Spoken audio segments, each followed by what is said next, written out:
नमस्कार Jayashree Mahanta YouTube channel को आपण मानक स्वागत।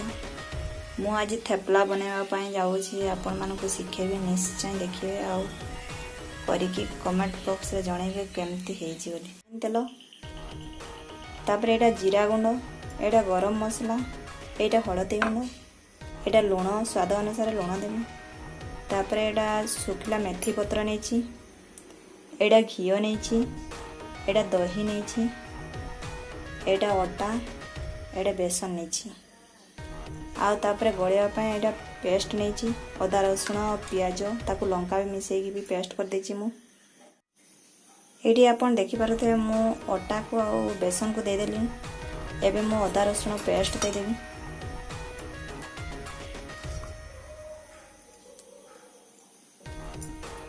तापर एटी दही भी देबे।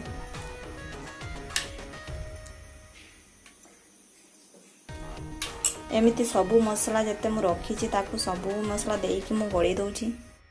एडी सबू किछि मु देई देली। एबे एमिति थरे गळै दबा।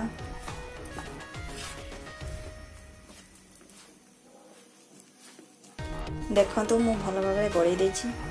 आ बिल्कुल भी आपण माने पानी देबेनी, हे दही रे ही गळैबे। आ अटा क्वांटिटी जतकी तार आधा क्वांटिटी देबे बेसन। तापर आपण माने भलो भाबे गळैबे। एबे मु तेल देकी तेल लगेगी तो 15 रु 20 मिनिट रखीदेवी। तापर ताको बनेबा 15 रु 20 मिनिट हो जावा परे मु एबे गोल गोल रुटी साइज रो करि देछि। तापर ताको बेलिबा। देखंतु मु गोटे बेली देछि। आपन को मोटा अनुसार आपन केते मोटा रखिबे से हिसाब रे आपन मन करिवे। मु एतिकी मोटा करिछि। तापर ताको सेकिबा। ये देख पर तो मु तावारे दे देछि। एबे उल्टे की मु घिओ दे देबी। घिओ देकी भल भाबरे सेकी दबा। देखि परथे मो थेपला हेई गलानी। दुई साइड उल्टे की देखि दबा।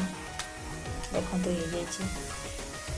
एमिति आमे सबु थेपला को आमे सेकी दबा।